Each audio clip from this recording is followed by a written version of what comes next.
Hello and welcome to Taxed and Wasted by the Australian Taxpayers Alliance. I'm Emilio Garcia and I'm here with Ryan Muller, Executive Director. How are you? I'm well. Yeah? Anything on your mind that isn't particularly wonderful? Well, I've found out that Australia Post employees are getting $5,000 watches, and I want to know where the fuck my watch is. Yeah. Well, because we've all bought some bought watches. It. So taxpayer, so for people who probably missed the article, although it was kind of everywhere, for some reason the head of Australia Post decided to buy fellow employees a bunch of Cartier watches as gifts, $5,000 a pop, and we paid for that. So it's one of these things where we talk about some of these small drop in the ocean spending amounts, and people always go, well, why aren't you focusing on the federal, you know, such and such budget that's costing $400 billion? Yeah. And the reason is that people don't know what $400 billion looks like. Once you get to a certain amount, whether it's million, 10 million, 100 million, billion, trillion, it doesn't really register in people's minds. Sure. But these smaller amounts where it's, you bought $5,000 watches for random employees using our money because why? No good reason. But it drives home how these institutions that are funded with our money can waste so easily and treat our money with no respect. Yes, and there's a few points to be made about that, which is, first, yes, it's hard to conceptualize the difference between a million and a billion. Yeah. But as we said last episode, we have a guest here. Hi. One of our research associates. Yeah, it's Max. Like we said last time, the difference between a million and a billion can be best emphasized by saying a million seconds is 3 days, a billion seconds is 31 years. Yeah. The second one is the idea that focusing on small expenses is not worthy of our time because there's bigger expenses is actually a moot point. Yes. Because the second largest expense from our government is miscellaneous spending. Yeah, the correct. first is welfare, the second miscellaneous. So we're actually going after the second largest spending. And we're focusing on specific examples. Correct. And the third is, I think, this very nasty culture within our government of very well-paid bureaucrats receiving wages that they would not probably receive with their own talent in the private sector, treating government organizations as a private industry. Yeah. So it's normal if you own a private company and you want to give your executives a watch. That's well within your response. Now, if you were a private, you'd probably buy a nicer watch than a Cartier for your people. You know, they might get offended. But that's a reasonable thing to do in a private organization. To an extent, although that being said, I can't think of any small business owner that would sit there and go, you know what, I'm going to buy my employees Cartier watches because they understand the value of money. Yes, so they would go, exactly. If I'm going to give my employee a bonus, I'm going to give them something that they like. I'm going to give them money. Yeah. And then they can use that money to spend it how they wish. They can save it. They can put it towards their mortgage, Correct. towards their kids, any of that kind of stuff. Because private businesses and business owners and individuals understand the value of money. Yeah. Government institutions who just get it from the magic tree called a taxpayer doesn't. Right. So it's only, call it 50 grand or something like that. Not the point. It's representative of if they can piss money up against the wall buying random employees watches. Well, you shouldn't be surprised that they piss up money against the wall when it comes to the rollout of a broken internet system or toy trains down George Street. Yeah. Or, Sky Whale in Canberra. $300,000 for a whale with boobies. Many boobies. 6 of them, I think. Last count. I don't know if it's correct. Yeah, who's counting?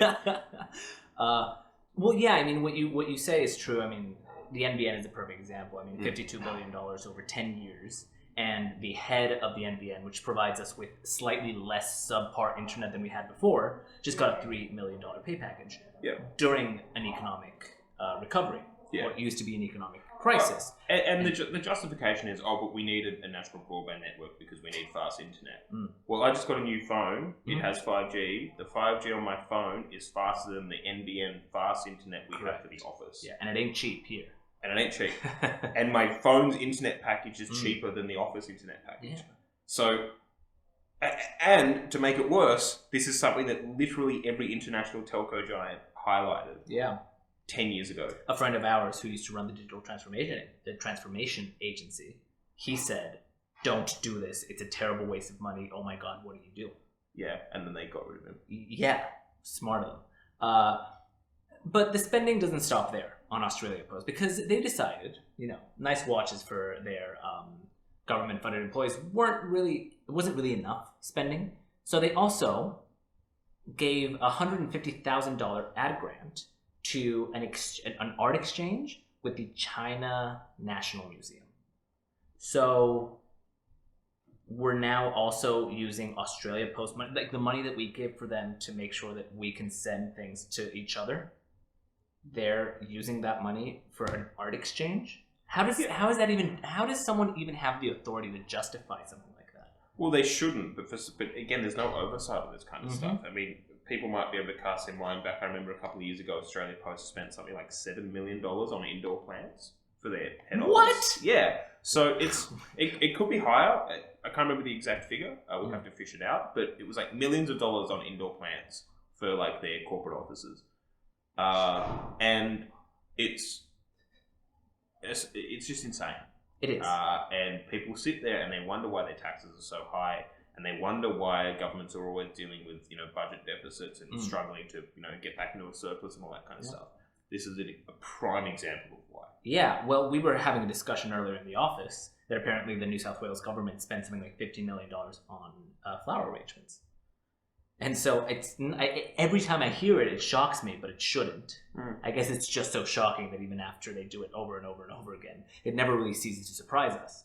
But yeah, it's clearly a very broken culture. Yeah. And one of the things that happens, let's say that you're an employee. Yeah. And, well, I'll use myself as an example. I have a corporate credit card. If I take that money and I go and I buy everyone in the office a really expensive bottle of wine, you'd probably fire me, right? I would fire you, yes. Yeah, like what the hell was this expense? Yes. You do that in the government and they'll spend another $1 million investigating your expense and then say, well, tisk tisk, and then you quit your job. What they'll do is they'll commit to like a future financial year funding review, where they then get a consultant at $1 million a year to find out why they spent $1 million last year. Exactly. And he'll be able to make the same types of expenses. Yes. And his budget for $1 million will blow out to $2 million, and they'll be like, but we saved $50,000. We didn't buy watches. But just to be safe, we're going to get a guy to supervise his spending as well. But we bought him a watch to say thanks. Exactly. Oh my god. And this might have to do something also with the fact that our youth is not very well educated. Our youth is as well educated as that door's hinge is steady. For anyone who can't see, outside of seeing the door to the office just blew open. So we saw some worrying results in terms of the way our students are performing. Yes. I think it was last year that we have plummeted. I think the technical term is it ain't good. It ain't good, right? In the time that education spending has more than doubled, the results that the kids have, that our youth have plummeted. Now it turns out kids in school are learning more about social activism than reading, writing, doing math, arithmetic. So we're learning more about... It's because the funding's gone up, right? So this may sound counterintuitive to a lot of people because a lot of people, they're focused on their jobs, they're focused on their families. Yeah. They're not sitting there thinking about monetary policy and how that actually impacts, different things. Sure. And one of the issues is education departments will go, we need more funding, right? Why? Well, because we need to increase education results because the education results are falling. Yeah. And if you give us more money, we'll be able to spend it in a way that fixes all of these issues. That's the basic calculation they make. They go, doesn't sound we need more money. On the face of it. On the face of it, it goes, okay, so maybe you're underfunded. Yeah. And you're just not getting the resources you need.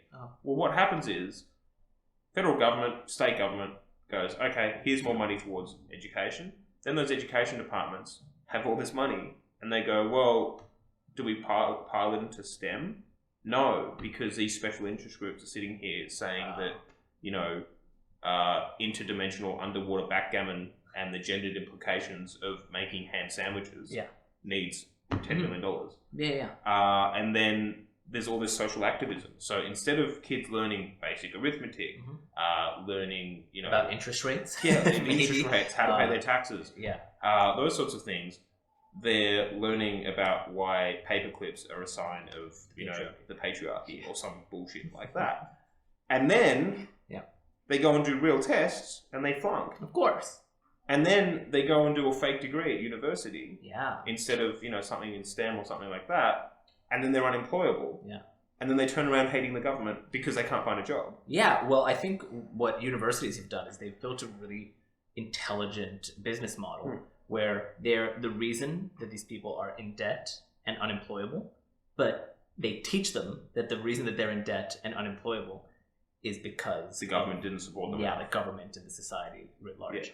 Yeah. Which is, it's smart. You can't say it's dumb, but I mean, we got a lot of pushback for supporting the ScoMo government's plan to say, hey, if you can't pass most of your courses in the first 2 years of uni, we're just not giving you HECS anymore. Yeah. And remember, we put that out and said that's a good thing. Yeah. Do you remember the pushback we got? Yeah, we got hammered by people saying, like, you don't care about the future generations. It's like, no, we do. Yeah. That's why we want them to be incentivized to perform. Correct. And the issue is that not everyone should go to university. People should be learning trades. People should be learning other skill sets that you don't have to go to university for. There are thousands of jobs out there. There are so many different industries where you don't have to go to university. And you can make bank, and you can benefit the economy, and you can build yourself up, and generate wealth for your family. Yeah, and you know what? Experience is something that people seem to put it back. Like, if you graduate with years of experience, you're more employable than if you focus completely on getting A's on your, ham sandwich patriarchy class. When I lived in Cessnock, there used to be a saying which was smart in class and dumb on the bus. Yeah. And what that meant was, there'd be someone who may have 4 degrees in, the philosophical nature of why shoes are important or something like that. Yeah. Or they've studied, I don't know, they've got a master's in art. Yeah. Sounds good. Okay, great. Can you change a car tire if something goes wrong? No. Do you know how to keep your, bank balance in check? No. Yeah. Do you have any understanding of how to plan your finances long term? No. Also, what did that degree achieve? Yeah, and I think the government, particularly in politics, is completely swamped by this particular type of person. A person who has studied in kind of the abject world, but has no actual practical life skills. So they feel totally confident going on TV and telling people how they should live their lives and trying to get policy to help people live better, but have no idea how the world works. Implications of it. Yeah, and I think one of the unfortunate, it's easier for us to complain about it, but what's the solution? And I think one of the solutions is you need to encourage more people to go and learn practical skills, learn a trade. There was an article that I shared the other day about a school doing something as simple as teaching kids how to change car tires, check oil levels, and all that kind of stuff. That's at a very minute level. But learn a trade. Learn how to fix things, how to create things with your hands, how to, problem solve. Yeah. Because, I know so many tradies that live amazing, fulfilled lives. Yeah. They make decent money. They've got, house, wife, kids, and, really loving life. Yeah. And they've got problem-solving abilities. Yes. And my concern is that a lot of these university degrees aren't equipping people for what they need for the rest of their lives. Correct. And then, it affects society at large.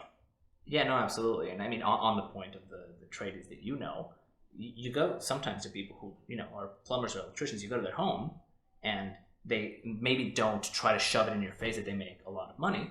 But they have plenty of money in the bank. They're stable. If anything happened to their income source, they would have more than enough to get them through a few months. Yeah. Then you go to the home of people who went and got really fancy university degrees, and they're just trying to shove it in your face. Look how well I do. But they're paycheck to paycheck. If they lost 1 month of income, they would lose everything. Yes. And I think that's one of the things, which is like, why are we educating people at our expense to know nothing? We were going to touch on their issue, but I think we got sidetracked by ranting about universities. Boo. That'll always get us. Thank you so much for tuning in. If you haven't already, please subscribe on Stitcher, iTunes, Spotify, wherever it is you get your podcasts. If you want the video version of the podcast, you can get that on YouTube or on Facebook. And if you haven't become a member already, please do so on taxpayer.org.au. There are a lot of great perks when you become a member. This has been Tax and Wasted by the Australian Taxpayers Alliance. We'll see you next time.